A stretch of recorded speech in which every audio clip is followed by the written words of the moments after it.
اعوذ باللہ من الشیطان الرجیم بسم اللہ الرحمن الرحیم صاد والقرآن ذی الذکر بل الذین کفروا فی عزة وشقاق کم اہلکنا من قبلہم من قرن فنادوا ولا حین مناص وعجبوا ان جاءهم منذر منہم وقال الكافرون هذا ساحر كذاب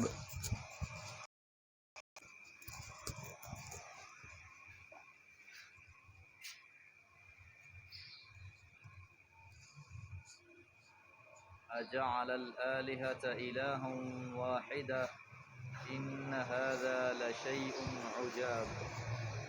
سورہ صاد پہلی 5 آیات۔ ترتیب قرآن کے لحاظ سے یہ 38ویں سورت 5 رکوع 88 آیات پر مشتمل ہے۔ اس سورہ مبارکہ کی بنیاد بھی توحید پر ہے۔ یہ حقیقت بیان کی گئی ہے کہ قرآن مجید ایک عظیم یاد دہانی ہے، اور جو لوگ ایمان نہیں لا رہے تو ان کی اصل وجہ ان کا تکبر اور وہ مخاصمانہ رویہ ہے، وگرنہ حضور علیہ الصلوۃ والسلام کی رسالت اور نزول قرآن سے ان پر حجت قائم ہو چکی ہے۔ صاد یہ حروف مقطعات میں سے ہے جنہیں علیحدہ کر کے پڑھا جاتا ہے۔ والقرآنی اور قسم ہے قرآن کی، ذی الذکر جو ذکر ہے، جو نصیحت ہے۔ یہاں ذکر قرآن مجید کے لیے بطور صفت استعمال ہوا ہے۔ ذکر کا مطلب یاد دہانی، نصیحت۔ تو قرآن مجید اللہ تعالیٰ سے جوڑنے کا ذریعہ ہے، حقیقت اور معرفت سے آشنائی دینے کا ذریعہ ہے، اندھیرے کے پردوں کو چاک کرنے کا سبب ہے، ہدایت کی راہ کو واضح کر دیا گیا ہے، گمراہی کی راہوں کو آشکار کر دیا گیا ہے۔ اب جو بھی اسے پڑھے گا، اس سے نصیحت حاصل کرنا چاہے گا، وہ خوب تر راہ پر چل پڑے گا۔ بل الذین کفروا، بلکہ جن لوگوں نے انکار کیا ہے۔ اب یہ سوال پیدا ہوتا تھا کہ جب اللہ تعالیٰ نے قرآن مجید کو ذکر بنا کے نصیحت کے طور پر نازل فرمایا ہے تو یہ کافر انکاری کیوں ہیں؟ یہ لوگ اسے تسلیم کیوں نہیں کر رہے؟ تو وجہ بیان کر دی گئی، بل الذین کفروا، بلکہ جن لوگوں نے کفر کیا ہے، انکار کیا ہے، فی عزت، گھمنڈ میں ہیں، وشقاق، اور مخالفت کی روش اختیار کر رکھی ہے، مخاصمت کی راہ پر چل رہے ہیں۔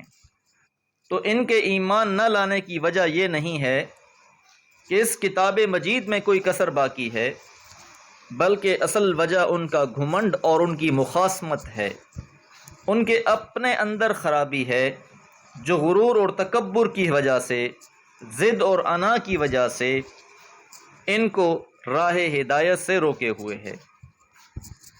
کم اہلکنا، کتنوں کو ہی ہم نے ہلاک کر دیا، من قبلہم، ان سے پہلے، من قرن، قوموں میں سے۔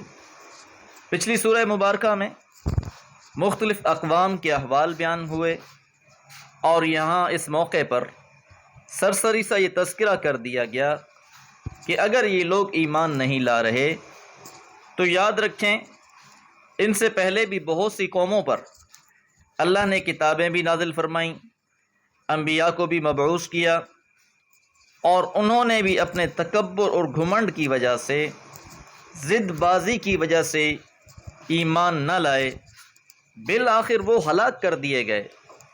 اور جب ان پر ہلاکت کا وقت آیا، فنادوا، پس انہوں نے پکارا، اپنی مصیبت کو دیکھ کر، عذاب کو دیکھ کر، توبہ کے لیے بھی پکارتے، جس طرح کہ فرعون کے بارے میں ہم نے یہ بات جانی، یا جن سے ان کو کوئی توقع اور امید ہوتی انہیں وہ پکارتے، لیکن اس وقت کا چیخنا چلانا یا رونا پیٹنا، توبہ تائب ہونا، یہ فائدہ مند نہیں ہوتا، تب تو پانی سر سے گزر چکا ہوتا ہے۔ وَلَا تَحِينَ مَنَاص، تو ان کے پکارنے کے باوجود ان کو بچنے کا کوئی موقع نہ ملا، التفسیر المیسر میں لکھا ہے وقت فرارا و خلاصا مما اصابہم، کہ نہ تو بھاگنے کا موقع تھا ان کے پاس اور نہ ہی کوئی نجات کا ذریعہ تھا اس مصیبت اور عذاب سے جو ان پر مسلط کر دی گئی۔ وعجبوا، اور ان لوگوں نے تعجب کیا، ان جاءہم، کہ آیا ان کے پاس، منذر، ڈرانے والا، منہم، انہی میں سے، کہ اللہ تعالیٰ نے محمد الرسول اللہ صلی اللہ علیہ وسلم کو مبعوث فرمایا، آپ کو منصب رسالت پر فائز فرمایا تاکہ ان لوگوں کو ڈرایا جائے، لتنذر قوما ما آتاہم من نذیر، تاکہ آپ ایسی قوم کو ڈرائیں جنہیں آپ سے پہلے کوئی ڈرانے والا نہیں آیا۔ لیکن ان لوگوں نے حضور علیہ الصلوۃ والسلام کی نبوت کا بھی انکار کر دیا اور یہ تعجب کا اظہار کرتے کہ اللہ تعالیٰ نے مکہ ہی میں سے ایک شخص کو پیغمبر بنا کر بھیج دیا ہے۔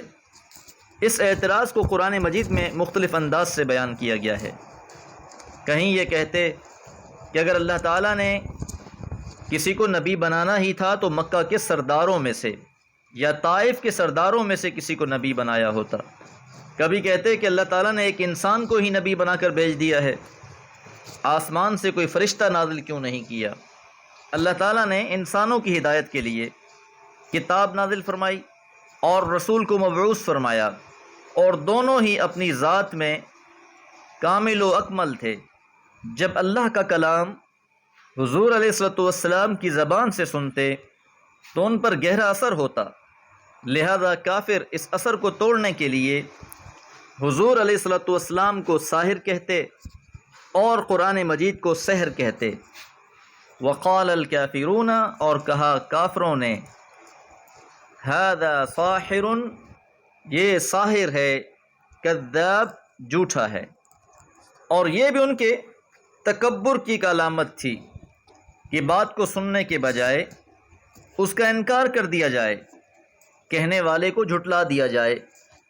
ایک طرف یہ کتاب اللہ کی تنقیص کرتے، دوسری طرف شان رسالت میں گستاخی کرتے، اور تیسرا پروپوگنڈا ان کا یہ تھا، اجعل الآلہۃ الہا واحدا، اجعل الآلہہ، کیا بنا دیا ہے اس نے تمام معبودوں کو، الہا واحدا، ایک۔